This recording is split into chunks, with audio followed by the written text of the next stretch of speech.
T twenty বিশ্বকাপের জন্য ১৫ সদস্যর দল ঘোষণা করেছেন বাংলাদেশ ক্রিকেট বোর্ড। ঘোষিত সেই দলে জায়গা হয়নি জাকের আলী অনিকের। তার পরিবর্তে উইকেটরক্ষক ব্যাটসম্যান হিসেবে নুরুল হাসান সোহানকে দলে রেখেছে টিম ম্যানেজমেন্ট। দীর্ঘদিন ফর্মে না থাকায় বিশ্বকাপ দলে জায়গা হয়নি এই উইকেটরক্ষক ব্যাটারের। বিশ্বকাপ দলে বিশেষজ্ঞ ৭ জন ব্যাটসম্যানকে রেখেছে টিম ম্যানেজমেন্ট।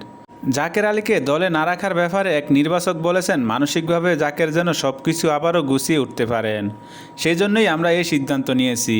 অনেক দিন ধরেই সে ফর্মে নেই, আর গত কয়েক মাসে ওর আউট হওয়ার ধরন বেশিরভাগ সময় একরকম ছিল।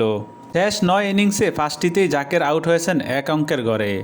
জুলাইয়ে পাকিস্তান সিরিজের পর তার ব্যাটে আসেনি কোনো হাফ সেঞ্চুরি। সর্বশেষ ১৪ টি-টোয়েন্টি খেলে জাকেরের ৩০-এর বেশি ইনিংস মাত্র ২টিতে।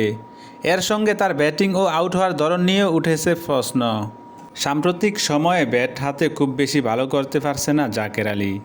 ২০২৫ সালে তিনি খেলেছেন ২৬টি টি-টোয়েন্টি, যেখানে তার ব্যাটিং স্ট্রাইক রেট ১২৩.৯৩ এবং ২২.২৩ গড়ে ৩৭৮ রান করেছিলেন এই উইকেটরক্ষক ব্যাটার।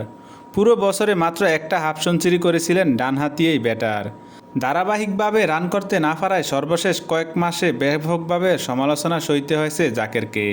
চলতি বিপিএলে নোয়াখালীর হয়ে প্রত্যাশা মেটাতে পারেনি তিনি। বিপিএলে কুমিল্লা ভিক্টোরিয়ান্সের হয়ে দুর্দান্ত খেলে নজরে আসেন জাকের আলী অনিক। তারপর জাতীয় দলের হয়ে প্রথম টি-টোয়েন্টিতে অভিষেক হয়। টি-টোয়েন্টি ম্যাচে আলো ছড়িয়েছেন এই উইকেটরক্ষক ব্যাটার। শ্রীলঙ্কার বিপক্ষে ৩৪ বলে ৭৮ রানের ইনিংসে ৬টি ছক্কা হাঁকিয়েছেন, যা একটি নতুন রেকর্ড। এক ইনিংসে ছিল যা বাংলাদেশি ব্যাটারদের মধ্যে সর্বোচ্চ। সেই ম্যাচে বাংলাদেশ হারলেও আলোড়ন তুলেছিলেন জাকের। তবে শুধু টি-টোয়েন্টি নয়, টেস্ট ওয়ানডে ফরম্যাটেও দারুণভাবে নিজেকে মেলে ধরেছিলেন জাকের। বেশিরভাগ সময় জাকের ব্যাট হাতে নামেন দলের বিপর্যয় সময়। তখন থেকে জাকের আলীকে নিয়ে স্বপ্ন দেখতে শুরু করে বাংলাদেশের দর্শকরা। তাকে দেওয়া হয়েছিল পাওয়ার হিটারের তকমা। গত বছর হঠাৎ নেদারল্যান্ড সিরিজের আগে পাওয়ার হিটিং কোচ জুলিয়ান উডকে নিয়ে আসে বাংলাদেশে।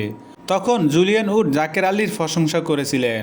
তিনি বলেছিলেন, জাকেরের মাঝে পাওয়ার হিটিংয়ের সক্ষমতা রয়েছে, তার হাতে বড় শট রয়েছে, সে হিট করতে জানে, এখন শুধু এটা বাস্তবায়ন করারই কাজ। তখন জাকের আলীর ব্যাটিং দেখে অনেকেই ভেবেছিলেন বাংলাদেশ দলের যে পাওয়ার হিটিংয়ের দুর্বলতা রয়েছে সেটা জাকের আলীকে দিয়ে কাটানো যাবে। কিন্তু সময়ের সাথে সাথে মুদ্রার উল্টো পিঠও দেখতে হলো। ধীরে ধীরে তার ব্যাটে রান কমতে শুরু করে। বর্তমান সময়ে বলা যায় একেবারেই খারাপ সময় যাচ্ছে জাকের আলী অনিকের।